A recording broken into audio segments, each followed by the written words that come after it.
Yang menarik lagi tadi baga rekonstruksi budaya yang dilakukan oleh Kiai Maman itu harus mampu merungkadkan ya akar masalah gitu kan. Seperti Kiai Imad merungkadkan. Nah itu kok analoginya kok bisa sampai ke Kiai Imad itu bagaimana ini? Enggak, selama ini kan bahwa misalnya konsep Ba'alawi, konsep Ba'alawi itu kan sudah sedemikian kokoh dan mapannya, bahkan hampir menjadi keyakinan sebagian masyarakat atau umat Islam Indonesia, saking kokohnya, sehingga seolah-olah itu menjadi bagian dari ajaran yang tidak tergoyahkan. Padahal itu tidak lebih dan tidak kurang dari konstruksi sosiologis saja. Gitu. Nah, Kiai Imad kan mencoba melakukan kritikal gitu ya, dengan soal benar salah itu bagi saya tidak penting. Tapi bahwa upaya melakukan kritikal terhadap sesuatu yang ternyata bisa dilakukan itu tuh hal yang biasa dalam dunia akademik. Salah satu novelty yang menarik dari disertasi Kang Maman ini atau Kiai Maman ini adalah dia menolak konsep sinkretisme Islam. Padahal konsep ini sudah mapan ya, dan sudah menjadi acuan sebagai suatu kerangka teori yang sudah berjalan bertahun-tahun. Disertasi Kang Maman ini membuktikan bahwa nggak ada sebetulnya sinkretisme Islam itu. Sinkretik itu hanya terjadi pada level ekspresi kebudayaan, bukan pada level keimanan, bukan level ketauhidan. Jadi konsepsi tentang Islam Nusantara itu kemarin itu kan dihujat itu ya. Nah, itu seperti itu orang nggak paham aja. Assalamualaikum warahmatullahi wabarakatuh.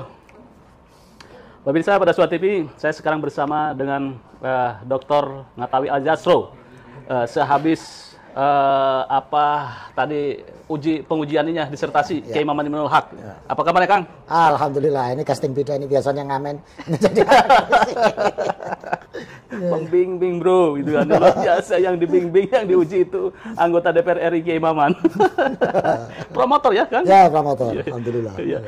Ya, Kang Jasro adalah aktivis mahasiswa era 90-an. Sejak mahasiswa memang banyak bergulat di keilmuan. Baik Kang, tadi menarik ini ketika menguji Kiai Maman tentang Islam Nusantara. Katakanlah Islam Nusantara gitu ya.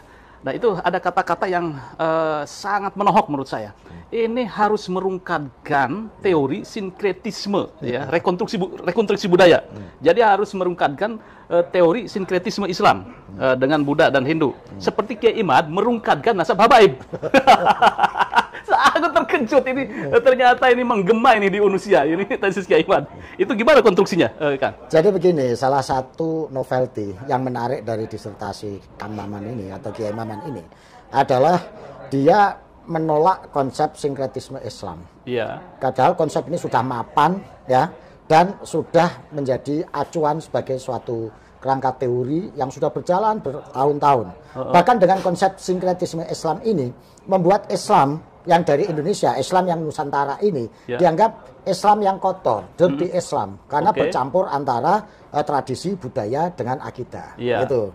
Nah ini yang menyebabkan orang-orang selalu menuduh bahwa Islam yang ada di Indonesia itu nggak murni, Islamnya nggak bersih, karena Islamnya sinkretik. Nah, disertasi Kang Maman ini membuktikan bahwa nggak ada sebetulnya sinkretisme Islam itu. Yang ada itu sinkretisme budaya. Karena konsep sinkretik itu sebetulnya adalah konsep kebudayaan. Sementara Islam itu sebagai ajaran, sebagai suatu iman, teologi, tauhid, itu tidak bisa disinkretikkan.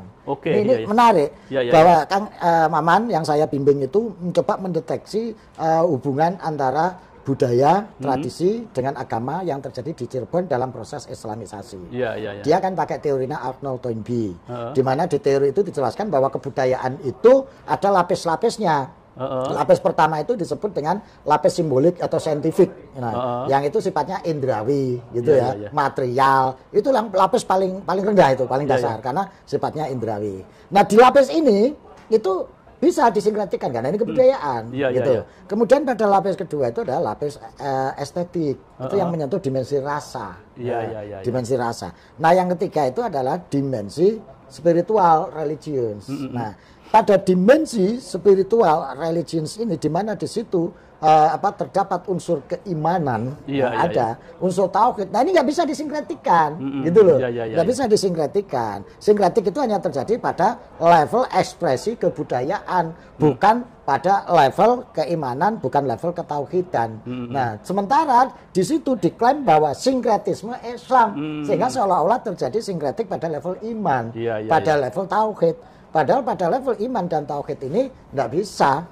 Islam tetap, bahkan Islam Jawa, Islam manapun, tetap kalau dia sudah Islam, ya tetap mengakui ketauhidan Tuhan. Nah, ini yang menarik. Iya. Nah, itu di situ gitu kan. Jadi artinya bahwa menolak atau merungkankan teori sinkretisme di situ gitu kan. Jadi sinkretisme Islam itu nggak ada. Tidak ada itu ya. Yang ada itu sinkretisme budaya. Gitu loh. Sinkretisme budaya. Kalau budaya itu sumbernya bisa dari mana saja. Karena faktor yang mempengaruhi terjadinya konstruksi kebudayaan itu kan ada 3 paling tidak.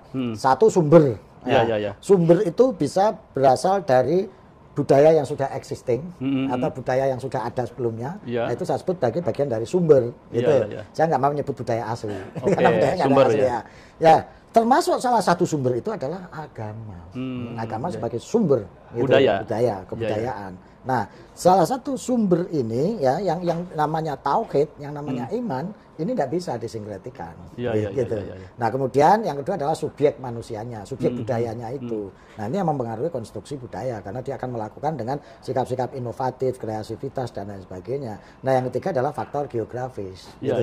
Nah, pada level-level inilah bisa terjadi sinkretik. Gitu. Makanya Islam pesisiran berbeda dengan Islam pedalaman dalam ekspresi kebudayaannya. Islam Arab atau kebudayaan Islam Arab berbeda dengan kebudayaan Islam yang di Jawa, ada di Nusantara. Nah, inilah di sana misalnya zakat fitrahnya pakai gandum, pakai kurma, di sini pakai beras. Di sana sholatnya gitu ya, sebelum pakaian sholatnya pakai gamis, kalau di sini pakai sarung. Nah, itulah hal-hal yang di situ bisa terjadi proses sinkretik. Gitu. Jadi konsepsi tentang Islam Nusantara itu kemarin itu kan dihujat itu ya. Nah, itu seperti itu orang nggak paham aja. Yang menghujat itu orang yang sudah mengamalkan Islam Nusantara. Dia melakukan setiap hari, tapi dia menghujat. Misalnya Islam Nusantara sesat. Loh, Islam Nusantara sesat kok? Dia zakat fitrah pakai beras. Padahal itu Islam Nusantara. Kalau gitu dia sesat dong. Gitu. Harusnya pakai gandum. Misalnya kayak gitu. Terus dia ikut halal bihalal.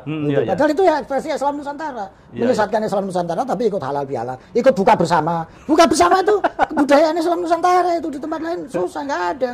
Gitu loh. Terus ikut apalagi ikut mudik. Mudik gitu. Nah, misalnya kayak gitu kan tradisi Islam Nusantara, ekspresi dari Islam Nusantara. Tapi dia enak aja, Islam Nusantara sesat, Islam Nusantara haram. Ya padahal ekspresi kebudayaan yang seperti itulah yang disebut Islam Nusantara. Nah, ini yang ingin sebetulnya ingin katakan direkonstruksi loh ya. Ya, makanya Kang Maman di situ pakai istilah rekonstruksi budaya. Karena para ulama-ulama, para mubalek, para juru dakwah pada saat itu melakukan rekonstruksi budaya yang mengakomodasi budaya-budaya lokal, tradisi-tradisi lokal, direkonstruksi dengan muatan-muatan, nilai-nilai, kandungan-kandungan, bahkan dengan keimanan-keimanan keislaman itu. Makanya itulah terjadi rekonstruksi. Dia lebih tepat menyebutnya sebagai rekonstruksi budaya. Bukan sinkretisme Islam. Yang terjadi itu sebetulnya rekonstruksi budaya. Baik, itu menarik tadi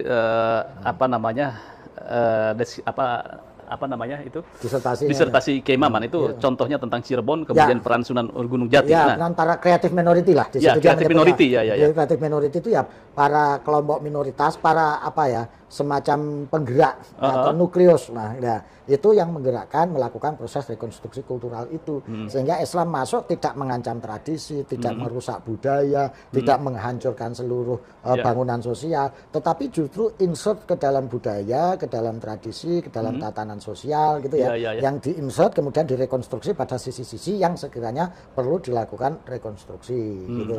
Ini menarik. Tetapi yang menarik lagi tadi baga rekonstruksi budaya yang dilakukan oleh Kiai Maman itu harus mampu merungkadkan ya akar masalah gitu kan. Seperti Kiai Iman merungkadkan. Nah, itu kok analoginya kok bisa sampai ke Kiai Iman itu bagaimana ini?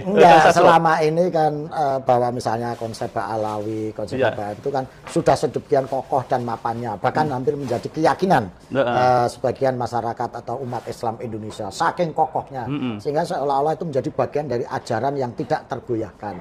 Padahal itu tidak lebih dan tidak kurang dari konstruksi sosiologis saja. Gitu. Nah, Kiai Imad kan mencoba melakukan kritikal gitu ya, dengan soal benar salah itu bagi saya tidak penting, tapi bahwa upaya melakukan kritikal terhadap sesuatu yang ternyata bisa dilakukan itu tuh hal yang biasa dalam dunia akademik gitu. Nah sama Kang Maman juga selama ini konsep sinkretisme Islam ya, bukan sinkretisme budaya ya, sinkretisme Islam itu sudah mapan sedemikian rupa, sedemikian kokoh. Bahkan ini menjadi acuan tidak hanya intelektual, akademisi, tapi juga acuan keimanan. Sehingga timbul persepsi bahwa Islam yang dari Nusantara, Islam orang Indonesia itu Islam sinkretik. Islam yang sudah menyampur bau. Tidak murni lagi gitu. Tidak murni, kotor, dirty Islam lah kira-kira seperti itu. Karena dia menyampur adukan unsur-unsur budaya, tradisi dalam konteks keimanan, dalam konteks ketauhidan. Padahal jelas ulama-ulama dahulu yang menjadi pionir dalam penyebaran Islam itu tetap memberikan garis batas yang tegas. Urusan tauhid, urusan iman tidak bisa dikompromikan. Selebihnya monggo untuk dilakukan adaptasi, rekonstruksi, inovasi dan lain sebagainya. Maka berlaku dalil-dalil yang banyak itu yang dipakai. Misalnya kayak dalil al-muqafadatu ala qadimi sholeh wal ahdu bijadidil aslah. Itu kan konteksnya pada konteks kebudayaan, pada konteks tradisi, bukan pada konteks keimanan. Gitu loh.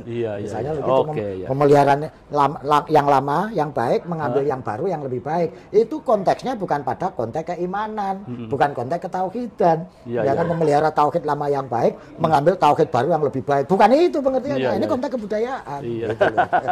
Ya seperti selawatan di Indonesia kan selawatan ya, bisa azan selawatan. Kalau dulu ya mau copatan. Kalau dulu ya uyon-uyon. Sekarang ganti selawatan, diganti siiran, gitu-gitu. Nah, itu konsep-konsep budaya seperti itu ya kan. Tetapi ini NU itu hampir masuk periode kedua ya. Abad kedua. Nah, pondasi tentang Islam Nusantara itu sangat kuat. Nah, kemudian juga berbagai cara kaum katakan ya ingin memurnikan Islam dan sebagainya. Ini selalu membentur tembok. Kira-kira kokohnya ini di mana nih, Kang, menurut Kang Sastra? Ya karena Islam Nusantara itu related dengan akar tradisi budaya Nusantara. Oyotnya, akarnya itu sama. Kan dulu udah pernah dicoba-coba dengan berbagai macam gerakan itu. Mulai dari Perang Padri yang mencoba menyingkirkan tradisi keislaman. Mau dicoba dulu dengan gerakan-gerakan Islam formal simbolik ya, yang menggunakan simbol dan formalisme Islam untuk diterap. Ya nggak jalan karena itu nggak related dengan akar tradisi dan budaya Nusantara. Dan itu kalau kita ngaca sejarah ya, Islam itu kan masuk abad ke-8, abad ke-7, ya kan? Nah, tapi Islam baru berkembang. Itu kan abad ke-15, 1400-an, eranya Wali Songo.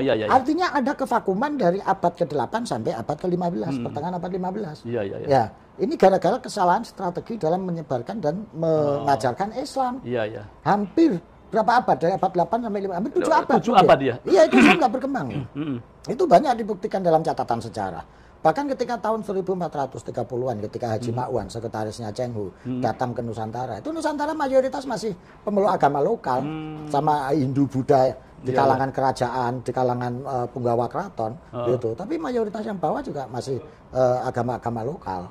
Ini yang kemudian dianalisis oleh Wali Songo. Berarti ini ada kesalahan dalam penyampaian. Satu contoh yang orang sering nggak tahu.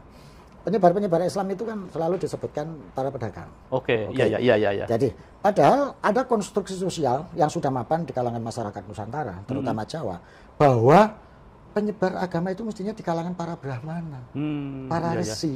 Nah, sementara pedagang ini adalah golongannya golongan Waisya. Orang Waisya kok ngomong agama, ya susah dipercaya sama dia.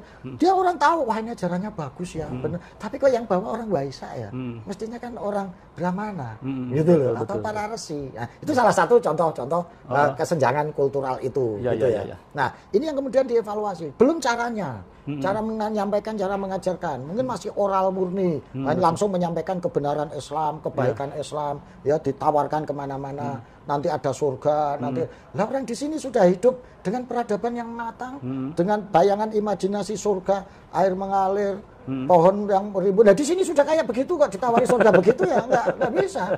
Jadi bahasa kasarnya proses Islamisasi hanya menyentuh dimensi kognitif, belum menyentuh dimensi afektif. Nah inilah yang kemudian evaluasi oleh Wali Songo gitu ya, nggak bisa kalau caranya begitu. Kalau gitu kita pakai kebudayaan, gitu loh. Kebudayaan yang langsung menyentuh hati, gitu ya, sehingga orang-orang ini menerima Islam dengan sukacita. Oh iya, ternyata ini nggak mengancam eksistensi tradisi saya, nggak merusak tatanan-tatanan etik dan nilai saya, tapi justru malah menyempurnakan. 5 kalimat akhlak ini yang ditata, gitu loh. Itu dengan pendekatan kebudayaan itu, sehingga dirasakan enak, terus dipikirkan cocok, dilakoni juga mantul. Nah, akhirnya itu mudah diterima. Gitu. Nah, inilah apa ajaran-ajaran yang dikembangkan oleh NU. Iya, akhirnya related dengan itu. Misalnya ada dalil, kok Wali Songo pakai wayang? Wayang itu kan miliknya orang Hindu Buddha, padahal ada dalil mantasabbaha biqaumin fahuwa minhum. Apakah para wali tidak tahu dalil itu? Tahu. Tapi kalau kita pakai dalil itu 7 abad nggak berkembang. Makanya pakai dalil yang lain, karena setiap dalil itu ada peruntukannya, ada konteksnya. Pakai dalil khotibun nas ala qadri ukulihim. Berilah penjelasan manusia sesuai kadar kemampuannya. Kemampuannya pakai budaya, pakai tradisi, pakai seni, ya itu kita pakai. Gitu. Gitu lah. Itu Pak. Oke, luar biasa ini penjelasan Kang Sastro tentang bagaimana merekonstruksi budaya, bahwa tidak ada sinkretisme di dalam Islam. Bagaimana menurut netizen? Tulis komentarnya. Dan tentang Islam Nusantara memang sempat menjadi polemik dan menjadi bulan-bulanan. Saya sempat mengeksposnya juga, Kang Sastro. Jadi sebetulnya ini ya. Itu yang kritik ya setiap hari nggak jalanin Islam Nusantara kok. Saking nggak tahunya dia aja itu. Tentang nasab itu, Kiai Imaduddin Usman. Kenapa? Itu yang tesisnya itu. Kira-kira kalau umpamanya sekolah S3 di sini layak itu jadi disertasi? Ya layak aja asal memenuhi standar kaidah dan ketentuan-ketentuan keilmiahan. Kan standarnya itu, bukan pada isunya. Oke, gitu kan ya. Iya. Kalau standar ilmiah ya kaidah-kaidah ilmiah, metodologi ilmiah. Iya. Kita tunggu itu. Ada dokter baru Kiai Maman Imanul Haq yang tentang merekonstruksi budaya, dan satu lagi kita tunggu nih Kiai Imaduddin apakah tertarik untuk melanjutkan S3 di Unusia, yaitu disertasinya sudah ada itu tentang merungkadkan nasab habaib. Disertasi apa tesis itu? Tesis itu, tesis itu. Kajian lah gitu kan. Iya. Pembimbingnya siap nih, Sastro. Saya usul kalau dia bikin disertasi pembimbingnya Rumail Abbas. Rumail Abbas ya. Aduh, menarik ini, dua tokoh ini sama-sama NU. Kayaknya perlu ini di Unusia membahas tentang polemik nasab sampai sudah 2-3 tahun ini, Kang.